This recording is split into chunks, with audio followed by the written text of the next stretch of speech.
Now, when the Baltimore Ravens signed Jair Alexander, all of us were hyped. We went crazy. We were excited. It was a great feeling. It still is a great feeling knowing that it's real. It wasn't just a dream. It wasn't just something that we were thinking of. It actually happened. But something that came out, some news, some insight that came out a little bit before Jair Alexander was signed to the Baltimore Ravens, and it kind of went under the radar. Well, definitely went under the radar, is who the Ravens envision as their tight end of the future, that being Isaiah Likely.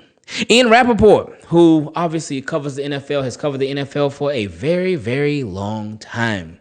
He was speaking about the Baltimore Ravens. It was on their first day of minicamp, how they want to get a contract extension done with Lamar Jackson. Okay, yeah, we know that. We get that. That'll be on the way. It'll happen any day now. When? We'll see.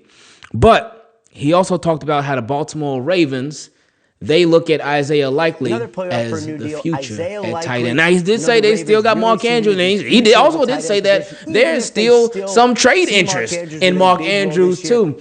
But obviously, with what Lamar Jackson said, and we know Lamar Jackson, his word holds weight, I don't think Marc Andrews is going anywhere at all.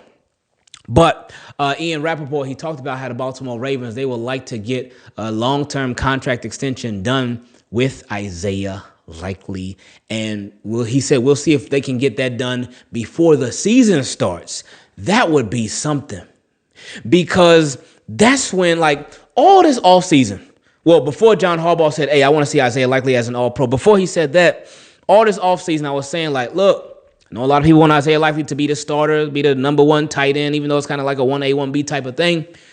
But I'm like, it ain't going to happen. Marc Andrews is still the guy. Marc Andrews is still that guy. Marc Andrews is still Lamar's guy. I mean, Isaiah Likely is obviously Lamar's guy too.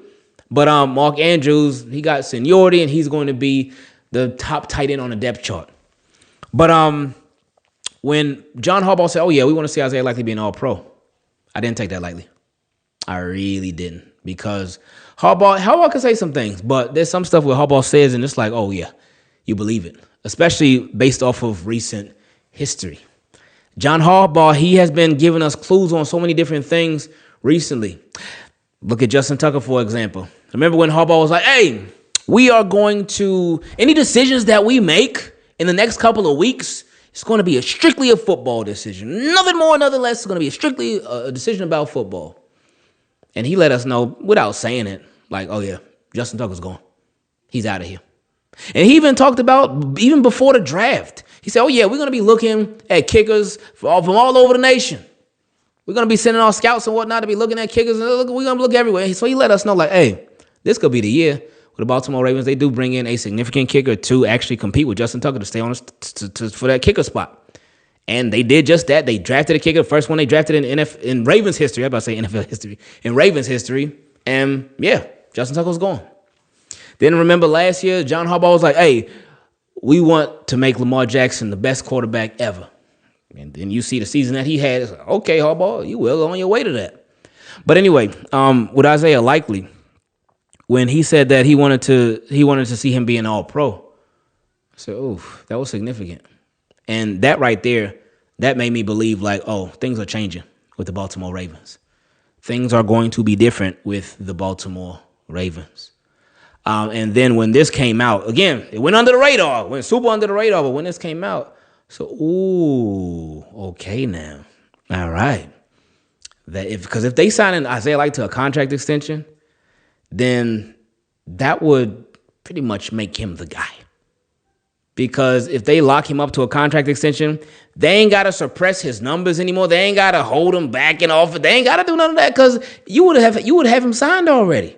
So then you could have him go out there and ball out. You could have him go out there and go crazy. And you ain't got to worry about, oh, man, if he go too crazy, we're going to have to pay him even more because you will have already paid him if they do end up paying him before the season starts. We've reached my favorite part of the videos where we get to hear from y'all. If you want to be part of it, send an email to teamkeepitclean@gmail.com.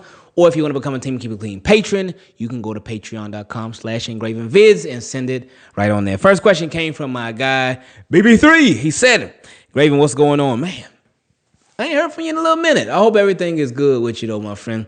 He said, I hope all is well. It's been a long minute, but I'm excited with all the moves that we've been making. I can already see haters saying, how much help does Lamar need? Under the Ravens post on Instagram. Oh, yeah, they be everywhere. Instagram, Twitter. Like, people say, oh, Ravens a super team. They got this and they got that. How much help does he need? Look, whatever Ravens got to do to get to the Super Bowl, I don't care. You think, like, look, say, for instance, hopefully they do, but if the Ravens get to the Super Bowl and win it this year, and people say, oh, the Ravens only won it because they were a super team. Oh, the Ravens, they were stacked. That's the only reason they won a Super Bowl. You think I'm going to care? The Ravens would have won a Super Bowl, and it will be with a well-created roster by that of Eric DaCosta. I ain't complaining. Super team, I don't care. Great. You would want your team to build a super team too, because they could be good in real life, and then you could be real good in Madden too. But anyway, I have seen people saying it a lot. I'm sure a lot of y'all have seen too. He said, do you think we will have that number one type of defense that we had 2 seasons ago if everyone stays healthy? And I also know we say it every season, but is this the year the Ravens finally get over the hump? We hope so. We won't know till we know. They had everything that they needed to do it last year. They failed. They had everything they needed to do it the year before that, and they failed. So hopefully, with all the experience that they have of not getting over the hump, this can be the year where they finally advance. But back to your number one type of defense like that we had 2 seasons ago, I think they can. It's definitely doable. It definitely is.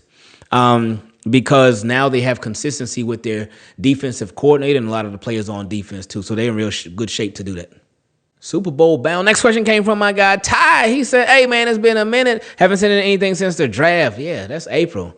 We in June now, so that's 2 months, my friend. Anyway, he said, I really just wanted to send in less of a question, more of a statement of how excited I am for this team. Our offense on paper looks like it should be the most explosive yet, and our defense looks nearly as good, if not better, than our 2023 team.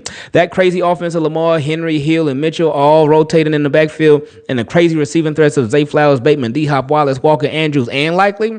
How do you lock that up? Somebody is going to get open 9 times out of 10, and if that 1 time out of 10 happens, that's when that Lamar magic kicks in. Yeah, that's real. I ain't think about that. Like, that's real. I love that.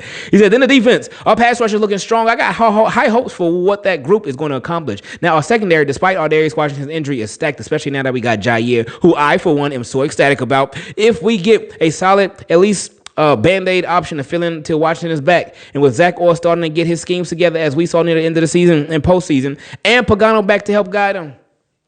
I keep forgetting about that, man. I really do. That's a big addition. It really is. He said, we're for sure going to come out swinging this season. Can't wait to see that roster walk out of that tunnel in Cali next February. Ravens Super Bowl 60 champions incoming. Next question came from my guy, Marc JG. He said, where do you point the finger? We're playing a blame game. He said, what's going on, Ingraven? I hope all is well as always. I've been trying to shift my life into more of a focus and make changes for the better. So I've been kind of out of touch. I hope all you guys are doing well. That's beautiful to hear. Keep doing that. Keep doing that. Keep doing your thing, man. Because it's nice when we can take the initiative to make those changes in life for the better. So good job on your part, man. He said, I see the Ravens are with this Jair signing. And Keontae and I are on the same page. This will allow Marlowe to not only go into the slot, but roam around as a safety or a blitzer, which will negate the need for a third safety. Malachi, Kyle, and Marlowe can all be interchangeable, so Jair is really unlocking a secondary. Great point right there, yeah.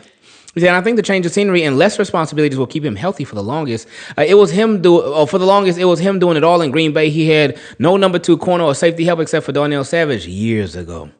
Ain't he from Maryland, right? Ain't he go to Maryland? I think he did. Anyway, he said, to my real question, LOL, what determines a great GM? The ways to acquire players are through the draft, trade, or free agency. So we have to scout these players to see if they're good and fit the system. Once we sign said player that fits the system or has had pro or college success and it seems like a home run pick or sign, they flop. When the season comes around and they don't pan out how they were envisioned, the GM made the best possible choice, but it didn't work.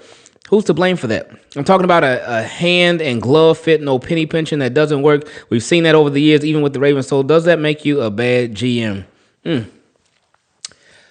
That's a question right there. Wow, what makes a good GM or even a bad GM? If somebody's supposed to be a home run pick and it just doesn't work out, I think it all depends on why. Why didn't it work out? Was it because of the position that player was put in, were they put in position to have success? Did this player not give effort? Did this player quit on the team? Did this player give up? Did this player just stop working or not work at all? How were the coaching staff? Was this player a good fit for what you like to do? Did that player do that same thing in college, or is this completely new to them? Or are they being used the same way that they were being used in college? What got them to being that home run pick, whether it be a first round, second, whatever they were? It's just so many factors. It's not black and white at all when it comes to a GM. He said, I always wanted to know the answer to that because it can really go anywhere. I just wanted to hear your opinion on the matter. Ingy, you say bless you and your family. Thank you all at Team Keep It Clean. You guys are awesome. Appreciate that. But yeah, I think it all just depends. It depends. So, and even with that, even if a player doesn't work out, there's so much stuff that goes into being a general manager. Another good sign of a GM, in my opinion, is if you can retain your best players. And retain, not just acquire. Because anybody can acquire, but can you keep your best players? And obviously, you can't keep 100% of your guys. Obviously not. But how good do you do at keeping your best? Because that's something serious right there. He also said, I forgot to say real quick, Jair Alexander is going to be the closest thing to MP Juice Man we are going to get. Think about it. The talking, the confidence, the mind games, but he ain't the ball hawk he was. He compliments our cornerback because they're all physical, and he's that playmaker that we need. Do you think this is a one-year prove it, or do you think he'll get extended? I think that all depends on how he does. Everything depends on his health. Everything depends on his health. If he can stay healthy, sky's the limit. It really is. But that's what everything revolves around, in my opinion. He said, I saw Coach Nitro talking about it and how he could fetch a nice comp pick if he balls out. LOL, I'm out for real this time. It's all good. That's a good point, too. Because if he balls out with the Ravens this year, then goes and signs somewhere else, yeah, the Ravens will get that comp pick. But he's a cornerback. He's 28. So, hey, he got an opportunity in front of him. And then think about this, too. Marlon Humphrey, he'll be a little older. He ain't old or nothing, but he'll be another year older. Marlon Humphrey, a veteran in the game. He been around a little longer, couple years longer than Jair Alexander and Lamar Jackson too. But we'll see what they do with him. I think so much just depends on so much. Obviously, you got to take it 1 year at a time, and we thinking long term a lot of times, like we love to do. But everything just depends on so much. There's so many different factors, like with your GM question, and then with this question as far as Jair Alexander. But everything just depends on this year, 1 year at a time, and then we'll see after this season.